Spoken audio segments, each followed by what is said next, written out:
隔離嗰隻馬拍過嚟咧，佢比更加多喎。佢隻馬好有鬥心嘅，呢隻馬係一個好馬嚟。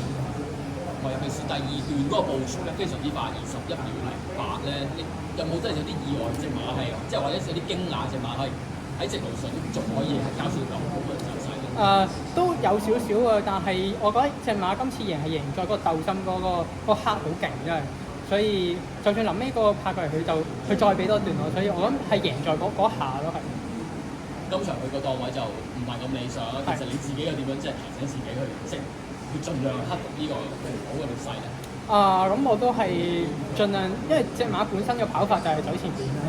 咁都盡量係中冇計啦，咁中出嚟快啲，希望隻馬俾多啲去 cross 到有翻個好啲嘅 position，唔使3點咯 cover 啦。咁即係好彩咁用快咗，但係都去到呢個 position 啦。咁個理想都好理想咯，我都係。咁另外喺第9場啦，其實個際遇上真係似今日未到賽。其實隻馬冇問題嘅，我覺得隻馬好靚，但係一出閘就俾馬夾一夾啦，咁打一蹬喺後邊，咁其實今日有你放頭啦，咁所以其實本身個 plan 係阿 boss 個 plan 係想走去前4位個 cover，但係今日有啲唔係幾好彩咧，對於文偉隻馬係咯，不過隻馬其實臨尾嗰段都唔差㗎，但係係咯輸咗個形勢咧咁。